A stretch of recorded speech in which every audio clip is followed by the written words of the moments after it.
Hello so guys love story by Pradeep channel में आप लोगों का स्वागत है। आप लोगों से हाथ जोड़ के नमस्कार करते हैं हम।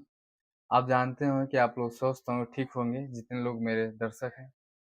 आप लोगों से यही निवेदन हम करेंगे, एक फिर से हम सच्ची घटना के साथ फिर आप लोगों के सामने वापिस आए। ये घटना है गोरखपुर की है, जो कि एक सीआरपीएफ का जवान और उसकी फैमिली में होता क्या है। आप लोग इसे गौर से देखिए। इस कहानी यानी इस पूरे कहानी का निचोड़ में ही पता चलेगा, क्योंकि आप लोग बीच में छोड़ के चले जाएँ कुछ पता नहीं चलेगा। आप अच्छे ढंग से इसके लास्ट तक बने रहिए। गोरखपुर एक जिला है। गोरखपुर में एक थाना पड़ता है शाहपुर। शाहपुर थाने के कुछ दूरी पे एक टोला पड़ता है, झरना टोला। वहाँ के एक सीआरपीएफ के जवान। ये घटना 28 जुलाई 2015 की, जिन्होंने ये पूरी घटनाएँ बताई और हमें अच्छा लगा। सोचे कि आप लोगों के सामने उपस्थित करें। एक सीआरपीएफ जवान, उसकी फैमिली में उसके पूरे मेंबर रहा करते थे। वो लोग बहुत अच्छे तरीके से अपना जीवन यापन करते रहते थे। उस सीआरपीएफ के जवान ड्यूटी में रहता था और उसकी पत्नी घर अपने बच्चों को लेकर रहती थी। फिर होता क्या कि एक दिन फौजी की औरत फौजी की औरत जो थी, बड़ी खूबसूरत और काफ़ी अच्छी थी और उसके 2 बच्ची और 1 बच्चा भी था, जिसमें उसकी बड़ी बच्ची क्लास 10th में पढ़ती थी और उसकी छोटी बच्ची क्लास 8 में पढ़ती थी। एक छोटा बच्चा था, उसका वो क्लास 6 में पढ़ता था। वो लोग काफ़ी अच्छे फैमिली से बिलॉन्ग करते थे। एक दिन होता क्या है, जो सीआरपीएफ का जवान था, अपने बीवी को फ़ोन करता है। फ़ोन करने के बाद नतीजा ये निकलता है, उसकी बीवी फ़ोन उठाती नहीं है। जब फ़ोन नहीं उठाती है, उस सीआरपीएफ का जवान हड़बड़ा जाता है कि आखिर बात क्या है कि मेरा फ़ोन नहीं उठा रही है।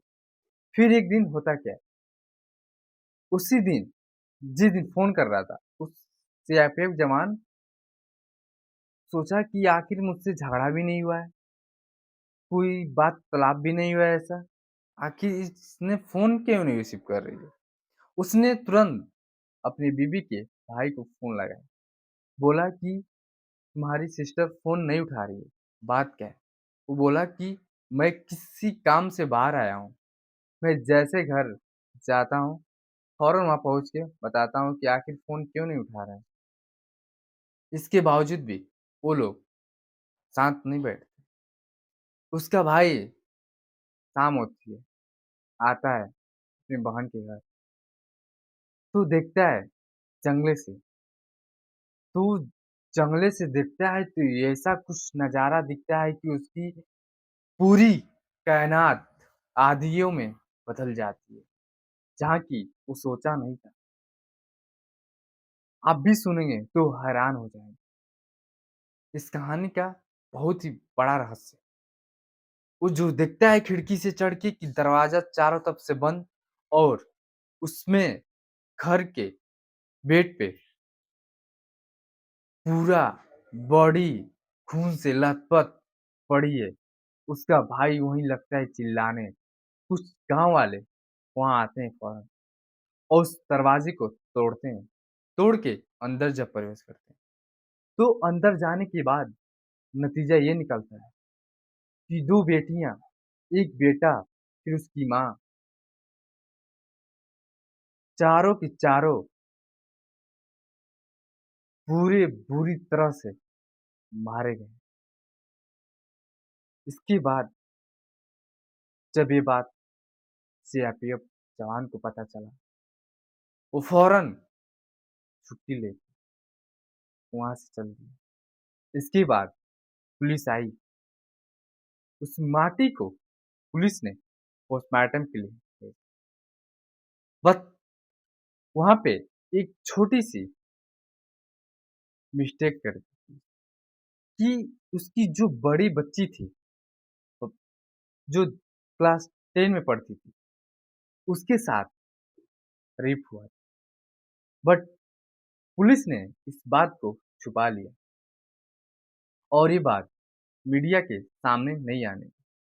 जब रिपोर्ट आई पोस्टमार्टम से, तो पता चला कि इस बच्ची के साथ रिलेशनशिप बनाया गया है और रिलेशनशिप बनाते इसके बाद इसे मारा गया। पुलिस को अब शंका होना स्टार्ट हो गया। पुलिस अपने काम-काज में लग गई। पुलिस उसके पति से, जो औरत मरी थी, सीआरपीएफ के जवान से पूछा, "आखिर तुम्हारा तो हाथ नहीं इसमें?" वो बोला, "नहीं सर, हम सुबह-सुबह कम से कम 15 से 20 बार कॉल किए। फ़ोन कोई उठा नहीं रहा था। उठा रहा था तो फ़ोन काट दे रहा था। हम परेशान होके अपने साले को फ़ोन किए, तो मेरा साला है तो मुझे बताए, ये हाल है।" इसके बाद पुलिस छानबीन में लग जाती है और सीआरपीएफ के जवान से बयान लेके उसको छोड़ देती है। इसके बाद कुछ दिन बीतता है। पुलिस सोचती है कि आखिर ये चारों के चारों मारे कैसे गए? इसका बात क्या है? अब उस औरत के बारे में पता लगाना स्टार्ट किया। तो कुछ पता नहीं चला कि कहीं इसका नाजायज़ संबंध तो नहीं था। इसके बाद होता क्या है, उसकी लड़की जो क्लास 10 में पढ़ती थी, वो काफ़ी तेज़-तड़ाक लड़की थी। क्लास 10 में गोरखपुर जिला की टॉपर लड़की थी। फिर भी वो अपने पढ़ाई में बहुत ही ध्यान रखती थी। तो पुलिस भी वहाँ करे तो क्या करे? अब लड़की के प्रति शक करती है और लड़की के बैकग्राउंड जाके पूरा वहाँ का निचोड़ निकालती है। तो नतीजा ये निकलता है, पुलिस भी उस लड़की के पीछे कोई ऐसा चीज़ नहीं पाता। वो लड़की काफ़ी खूबसूरत और कुछ उसके कमरे में डायरी मिलता है। वो लड़की को बहुत लोग पसंद करते थे। वो लड़की काफ़ी बेहद खूबसूरत लड़की थी। बट कुछ लोगों के साथ उसका रिलेशनशिप बना था। जिन-जिन लोगों के साथ दोस्ती थी उसकी, उस उनका नाम लिखा था डायरी में। इसके बाद बताइए, उसके जितने लोग करीब थे, पूछा गया, वो लोग बोले हमारे और इसके कोई ऐसे ताल्लुकात नहीं थे और हम लोगों ने ऐसा कुछ नहीं किया। पुलिस फिर भी वहाँ चुप हो जाती है। इसके बाद वहाँ के निवासी जो लोग, वहाँ सबों से पूछा जाता है, आखिर आप लोग बताइए, यहाँ कोई आता-जाता तो नहीं था? वो लोग ध्यान चढ़ता है। एक लोग आते थे बट हेलमेट लगा के आते थे और उस इंसान को हम लोग पहचान नहीं पा रहे हैं। जैसे ही पुलिस ने बात सुनी, उसका दिमाग चकरिया गया, आखिर वो है तो कौन? इसके बाद पुलिस को एक और सुराग मिला कि उस सीआरपीएफ जवान का 2 एटीएम था, जो कि मिलता है सरकारी तौर पे। एक फैमिली के लिए और उसके लिए कि अगर वो कहीं ड्यूटी पे रहेगा तो वो अपना यूज़ करेगा और जो फैमिली रहेगी इससे यूज़ करेगी। इसके बाद होता क्या है, उस एटीएम से कुछ पैसे निकाले गए थे, एटीएम से कहीं दूसरी-दूसरी जगह। पुलिस इसके मुताबिक पता कराई, तो उन लोगों का सीसी कैमरे में फ़ोटो आया बट क्लियर नहीं आ पाया था। हुलिया से पता लगाया गया। तो जब हुलिया से पता उसका फ़ोटो निकाला गया, तो कुछ लोगों ने वहाँ देखा था तो बताया हाँ, यही व्यक्ति यहाँ आता है था, यही जाता था। बट इसका चेहरा क्लियर नहीं हो रहा है, बट ऐसा ही सेम था। पुलिस उस पे नज़र रखती है और एक उसी दिन जिस रात को उस घटना हुआ था, उसी दिन एक आदमी ने घर के पड़ोसी उस सीआरपीएफ की बीवी से चूहे का जो पकड़ा जाता है, वो लेकर गया था अपने घर। चूहा पकड़ने के लिए, बहुत काफ़ी परेशान करते थे। वो रिटर्न देने के लिए शाम को आया। तो उसने देखा था, एक व्यक्ति यहाँ था,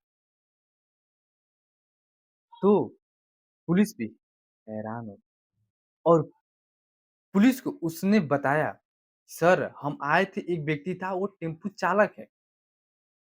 पुलिस बोला, "कहाँ रहता है?" बताया कि यहीं पास ही में रूम लेके रहता है। वो कभी-कभी भाभी को लेके आता-जाता रहता है। वही कुछ काम से शायद शाम को आया था और हम तो देख के तुरंत चले गए थे। पुलिस अब उस इंसान को खोजने लगी जो टेम्पू चालक था। टेम्पू चालक की नज़र अब पता चला कि पुलिस हमें ढूँढ रही है। वो वहाँ से गोरखपुर से अयोध्या गया। अयोध्या से सीधे जब पुलिस अयोध्या पहुँची, तो वहाँ से वो दिल्ली के लिए निकल गया। कुछ दिन ऐसा ही बीता, 2015 की घटना थी। वो 2016 में जाके फिर गोरखपुर रिटर्न आया। कुछ वहाँ के मुखबिर ने बताया कि वो व्यक्ति गोरखपुर में आ गया है। पुलिस उसे जब दबोची और पूछी, "आखिर तुम बताओ, ऐसा क्यों किए?" जब डंडा पड़ने लगा, तो बताता नहीं था। जब कस के पुलिस ने उस पे प्रेशर दिया, तो उसने पूरी अपनी आवाज़ से बताया कि हम क्या-क्या किए थे।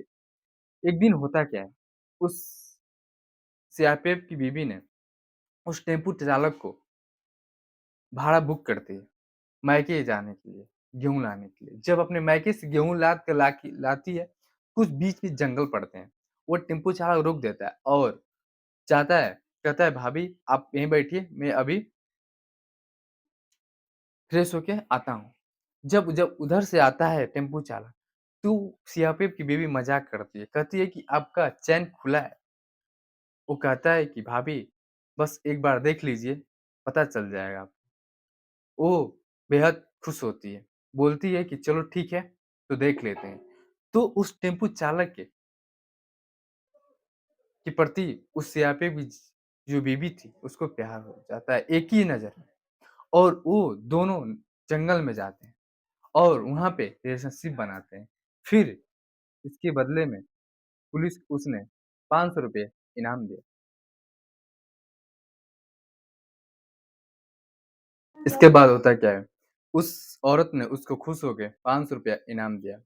इसके बाद नतीजा ये निकलता है कि कुछ दिन ऐसा ही उन लोगों के साथ बीतता है और बोलती हैं कि जब-जब आप मुझे गिफ्ट ऐसा दोगे, तो मैं हर बार तुम्हें ऐसे-ऐसे कई सौ, 500 देते रहूँगी।